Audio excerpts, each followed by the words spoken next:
สวัสดีครับ สวัสดีค่ะ Welcome to NBT World's The Fireside. I'm Benjamin Ruchopakan. And I'm Warisa Niranat Gomon. Every week we have a fireside chat exploring what's going on in Thailand, diving deep into our latest obsessions. Okay, so in a previous episode, we explored slow tourism as one of the themes of a low-carbon lifestyle or low-carbon travel. This time, we want to tackle another theme and present a new crop of destinations and guilt-free activities that are worth adding to your itinerary the next time that you consider a trip to Thailand.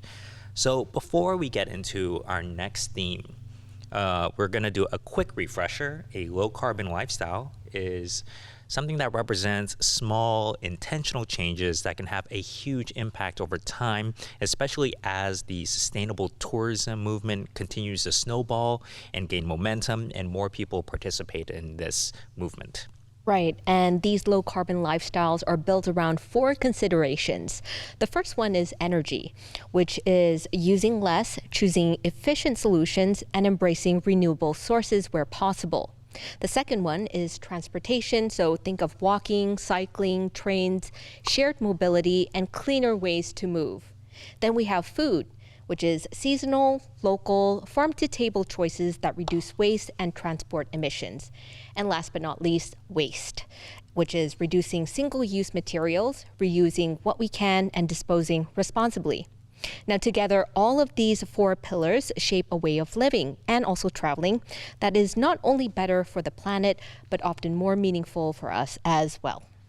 Yes, and through the lens of these 4 different considerations, these 4 factors, we've created these different kinds of thematic tourism that is more sustainable and better for both the local community and the local environment, so that tourism can be more meaningful and less extractive, not just trying to rack up the numbers of what are the number of islands or number of attractions you visited, something that has a little bit more personal experience to everyone involved. Now, in this episode, we're going to explore the theme of green track tourism that places sustainability, community, and intentional movement at the center of the experience.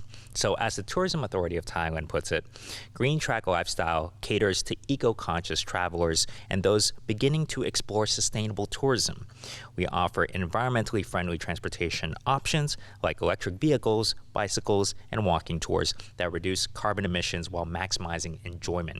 So the emphasis here is not only on reducing emissions, but also on creating journeys that are good for both the traveler and the destination. Mm-hmm.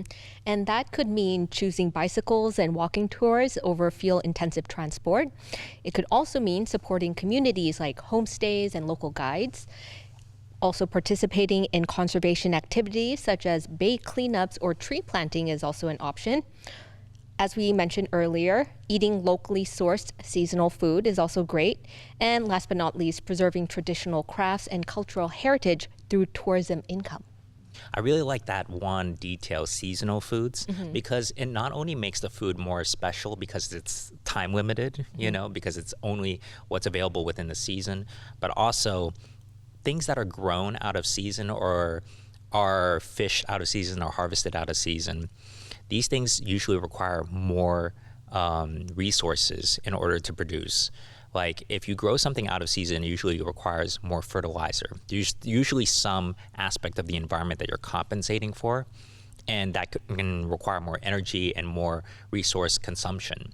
So when you grow and you consume within the season, that's not just more natural for the natural sort of order of agriculture and the environment. It requires less energy and input in order to create those things. So in this week on the Fireside, we explore green track experiences. These are journeys across Thailand that invite us to blend fun, sustainability, and purposeful exploration for a more meaningful and responsible trip. Now, our first green track destination is going to be Mae Hong Son, with a focus on its hill tribe communities. Travelers can explore the natural landscape of Mae Hong Son's highlands while learning about the local way of life and the relationship that the community has with its environment. Now, Mae Hong Son is particularly known for its sea mist viewpoints, forest trails, and homestay experiences within the Lahu villages. Now, this is so unique because I feel like in Thailand, we specifically enjoy the fog that rolls over the mountains because we don't get it that much. But I had an experience when I was in Sydney where I was visiting the mountains that are out west, and it was covered in fog, and I was like, wow, what a unique experience. But everybody around me was like, oh, we missed it. We missed the view because the fog is covering it. But I thought it was so unique. So it's a very different value set, I think. Right. Well, here we embrace it, right? And anyways, going back to some activities that we would love to highlight, it would be green hiking trail at Ban Pa Mon. This activity takes place in Ban Pa Mon, home to the Red Lahu community. And the Lahu are also known in Thai as Mu Ser. The route follows a 10-kilometer nature trail through forest areas, streams, and mountain paths. Along the trek, local guides introduce visitors to elements of traditional Lahu culture, beliefs, and daily life. That's right, and that includes trekking through the forest and mountain terrain, learning about Lahu history and ancestral beliefs, and observing their local agricultural practices, preparing lunch using bamboo cylinders, and making bamboo talismans based on local traditions. I love a good crafting and cooking section of any trip, so that would be the highlight for me. Then there's also engaging in cultural activities, including the traditional costumes, the traditional games, and traditional dance as well. This activity, this whole route, this whole experience is designed as a low-impact cultural trekking experience, and it's listed with a carbon footprint of 0 kilograms of carbon dioxide equivalent per person. Wow, that's a great activity to do. Yeah. And next we have the Sea of Mist homestay at Ban Ta Bo. Now, Ban Ta Bo is widely known for its leg-dangling noodle shop, often associated with the phrase 10 baht noodles, million baht view. And beyond the viewpoint, the area is also a Lahu community offering homestay accommodations in wooden houses and bamboo cottages. That's right, and the experience here typically includes overnight stay in community homestays for both mountain sunset and sunrise views. Beautiful, you got to wake up for it though. And local dinner set featuring regional dishes. I loved sampling local dishes in every place. Stargazing and night sky viewing of the Milky Way. The first time I saw the Milky Way was so magical for me because usually I've grown up in the city, so there's so much light pollution that you're not really going to see any of that. But when I was like, for the first time camping out in the sticks, I was like, wow, I can't believe that this is something that we miss because of all the light pollution, this streak of stars in the sky. So there's also going to be a short 10-minute morning hike to Phu Pa Mok for panoramic views of the Sea of Mist that we talked about earlier, and breakfast or a coffee stop at a local noodle shop. So this route combines community-based accommodations with scenic mountain tourism and carries a small listed carbon footprint of 90 kilograms of carbon dioxide equivalent per person. Lots of mist here, so if you like to do the misty stuff, definitely go to Ban Ta Bo. Yeah, that's something that I think is super specific to like what we appreciate here in Thailand, right? So true. we're gonna go ahead and head over to our next stop, which is Ayutthaya, a little bit further south. This is the capital of Ayutthaya Kingdom from the 14th to 18th centuries. Here we have both low carbon heritage and community-based cultural experiences. Now, the route within this city and within this province combines cycling through the historic city's ancient ruins with a visit to the Sai Noi Homestay Ecotourism Village. This is where visitors can engage with the living culture of the Mon community. Right, and this destination offers travelers a chance to immerse themselves in former capital's temple ruins, traditional crafts, and culinary practices that continue in nearby communities. So you're not only just traveling, but you're time traveling too, a little bit here. Yes, I love that. Yes, exactly. Yeah, and so some highlights include cycling through an ancient city, or the ancient city rather, and the cycling route passes several of the city's major historical sites and temples, allowing visitors to experience the former capital in a low-carbon way. That's right, and key stops on the cycling route include several temples, and I'm going to go through them one by one. The first one is Wat Mongkol Bapit, which is known for its 13-meter-tall seated Buddha statue, which is thought to have been created during the early Ayutthaya era. Then we have Wat Prat Si Sanpet, the former royal temple situated within the grounds of the Ayutthaya era Grand Palace. You know how we have a Grand Palace here in Bangkok? Well, it moves depending on the kingdom, right? So when the capital was in Ayutthaya, this was within the Grand Palace grounds. Then we have Wat Mahathat, which is known for that Buddha head that's entwined in tree roots. That's a really iconic picture to take, and it's a really iconic part of your tour in Ayutthaya if you choose to go there. At the same time, though, this temple also served as the royal monastery and the residence of the then supreme patriarch for the city monks of the Kamawasi sect. This is in contrast to the forest monks of the Aranwasi sect. Finally, we have Wat Lokaya Sutharam. This is home to the large reclining Buddha, which is thought to have been built during the mid-Ayutthaya era. Now, this route is designed as a heritage-focused cycling experience and is listed with a carbon footprint of 0 kilograms of carbon dioxide equivalent per person. It's always good to go cycling. Yeah, of course. And next we have Mon brick making and crispy noodles in Ban Sai Noi. Now, Ban Sai Noi is a Mon community with roots dating all the way back to late Sukhothai period.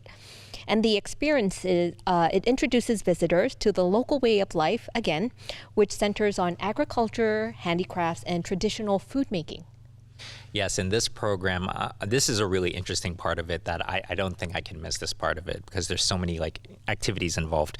So the program includes learning the traditional process of Mon brick making, from molding clay into bricks by hand, drying them in the sun drying them, and then firing those pieces in the traditional kiln.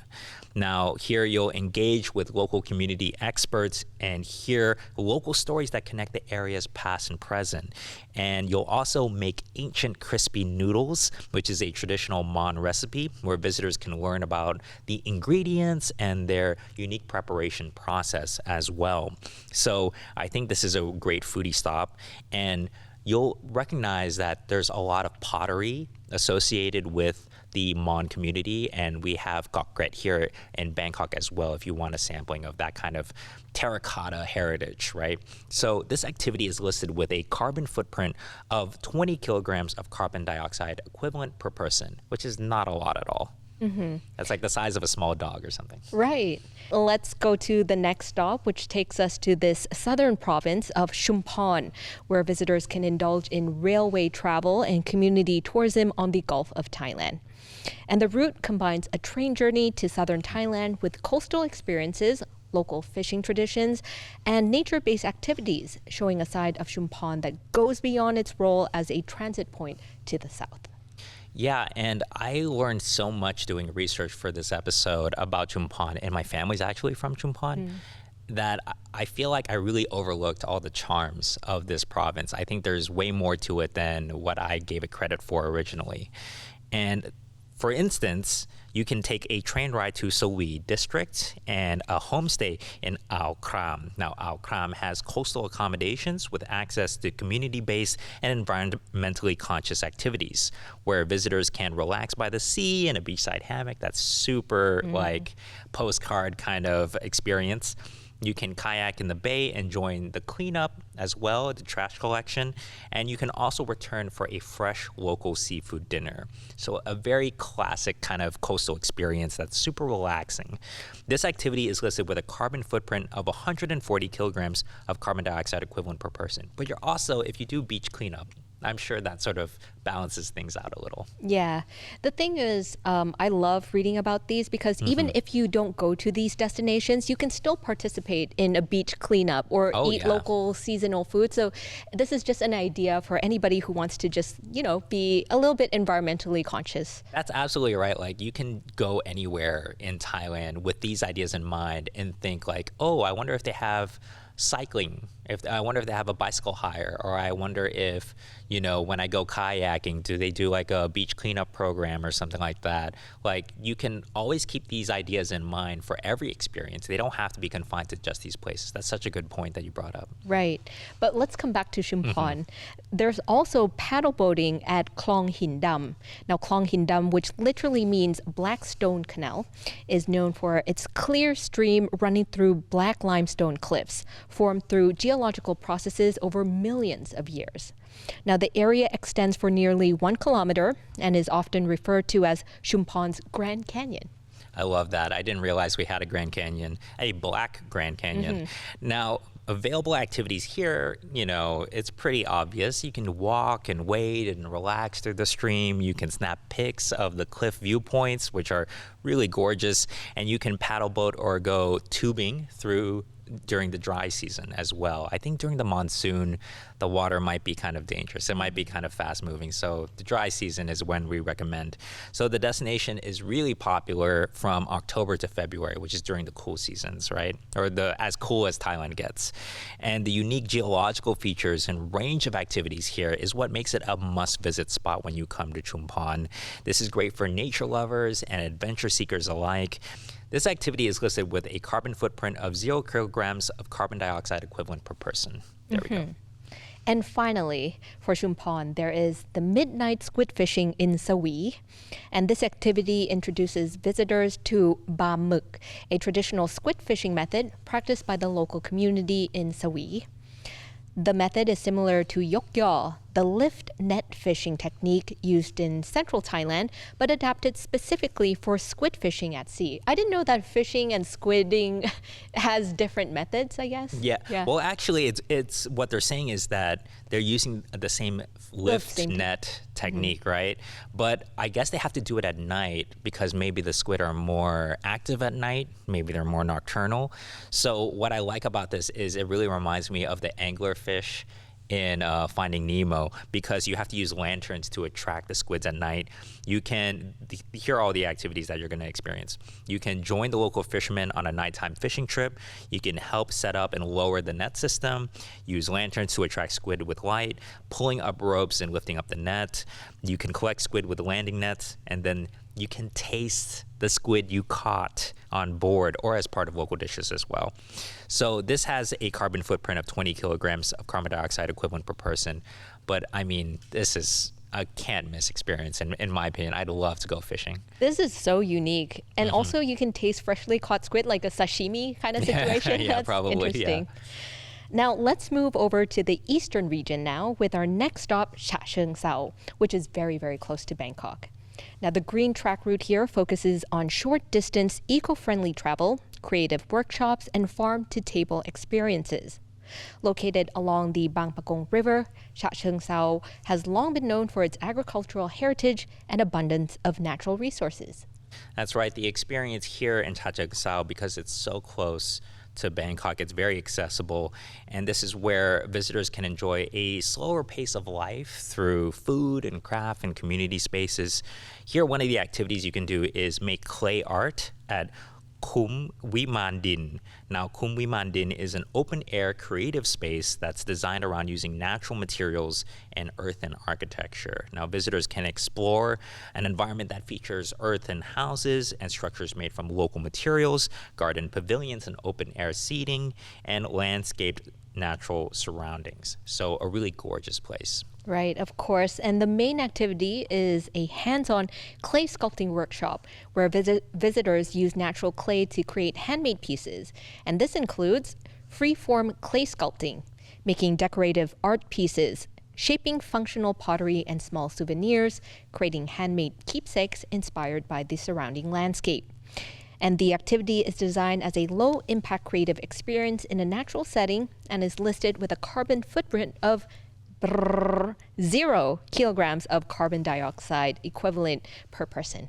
That's great. And now we have another place we got to recommend, which is eating fresh at Greenville Farm to Table. Now, the Greenville Farm to Table Cafe is an urban farm space that focuses on fresh produce and hands-on food experiences. This is where you can go visit the hydroponic vegetable garden, and you can walk through those plots and then harvest the ingredients by hand for your own salad. You can join the farm to table cooking activity where you can learn about locally grown ingredients as well.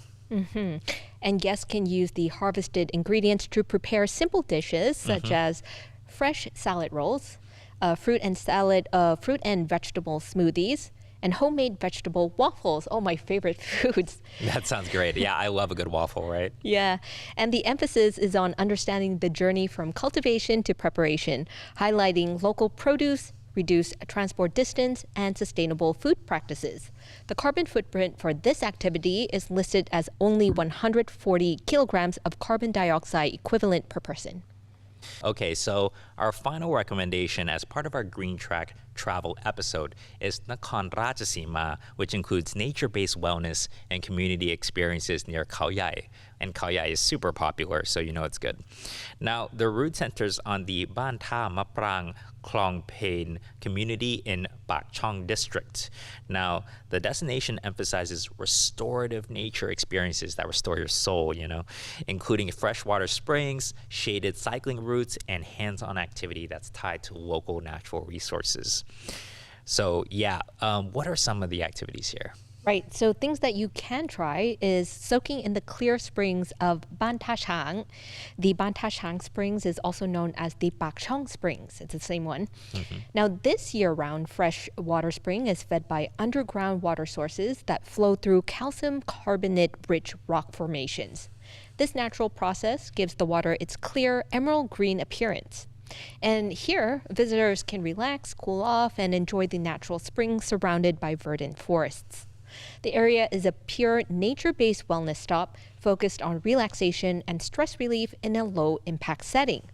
This activity is listed with a carbon footprint of 0 kilograms of carbon dioxide equivalent per person.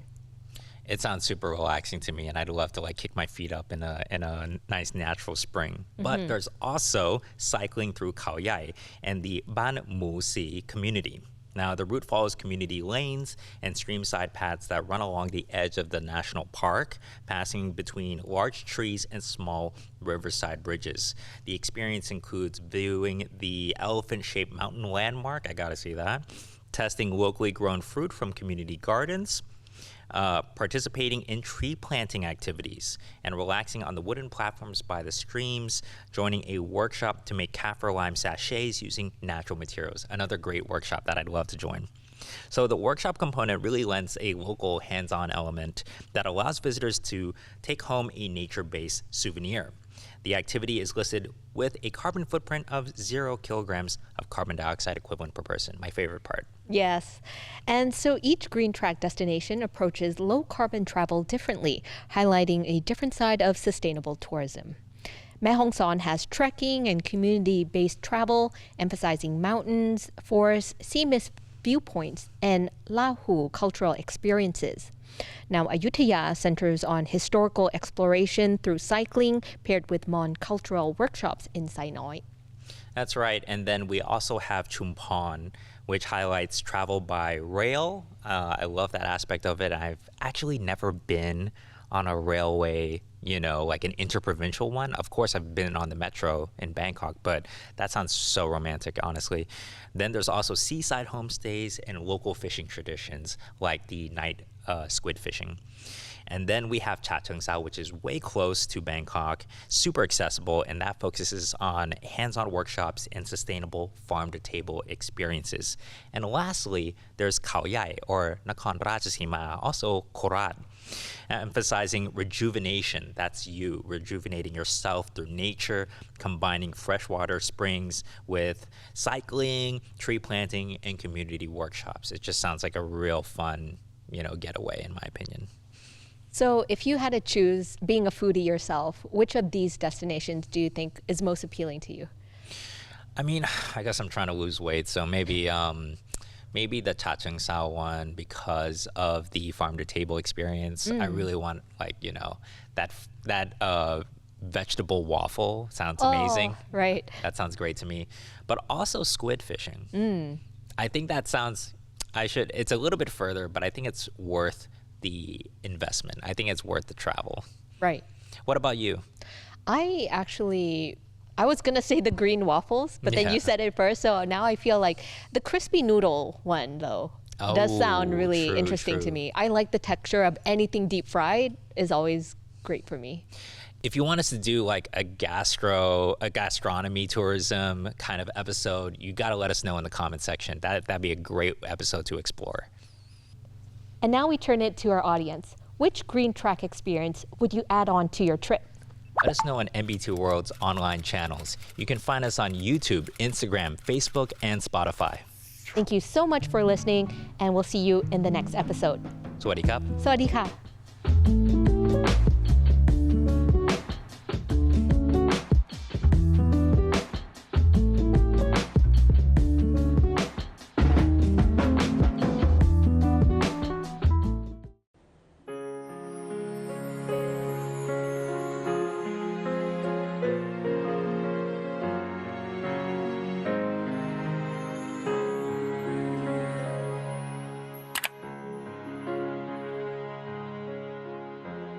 For years, the lady slipper orchid, known for its unique pouch-shaped bloom, was heavily targeted by illegal collectors. Many of these orchids were smuggled abroad, leaving the species at risk of disappearing entirely from Thailand's forests. Concerned by this rapid loss, Her Majesty Queen Sirikit initiated an effort to conserve and restore native orchid species, particularly the lady's slipper orchid, which holds both ecological and cultural significance. Her late Majesty's dedication to environmental preservation has long been evident in her royal initiatives to protect forests, watersheds, and wildlife. On January 22nd of 1992, while attending the 4th Asia-Pacific Orchid Conference and Exhibition at Mae Hong Son University in Chiang Mai, Her Majesty expressed concern that many beautiful Thai orchids were disappearing from the wild. She emphasized the importance of conserving native orchid species to maintain Thailand's natural balance and biodiversity. A year later, in 1993, Her late Majesty discussed the issue with then Lieutenant General Yingyot Chodpimai, commander of the 3rd Army Region. This conversation led to the creation of the Doi Intanon Ladies Slipper Orchid Conservation Project, the first royal initiative dedicated specifically to this rare orchid. The project was established in Mae Hong Son province to survey, cultivate, and reintroduce the species into its native environment. The project expanded in 2004 when the Department of National Parks, Wildlife, and Plant Conservation established another center in Doi Intanon National Park in Chiang Mai. Together, the two centers have become vital hubs for orchid propagation, botanical research, and reforestation efforts under the royal guidance of His Majesty the King, who continues to carry forward Her late Majesty Queen Sirikit's environmental vision. Today, the Doi Intanon Orchid Conservation Projects safeguard 62 species of orchids, totaling more than 3,600 plants. 10 of those species, about 600 plants, have already been successfully reintroduced into their natural habitats. Beyond scientific work, the project plays an important role in raising environmental awareness among local communities. Residents are encouraged to participate in orchid conservation, helping to prevent illegal collection and fostering a sense of pride in preserving Thailand's natural treasures. The initiative has become a model for ecotourism, offering visitors the chance to experience rare orchids in their natural surroundings while supporting local livelihoods. Through this balance of conservation and community engagement, the project continues to flourish as a living tribute to the Queen Mother's enduring love for nature. The Lady Slipper Orchid now blooms once again across Thailand's northern forests, a vibrant symbol of Her late Majesty Queen Sirikit's boundless compassion and lifelong commitment to protecting the nation's precious natural heritage for generations to come.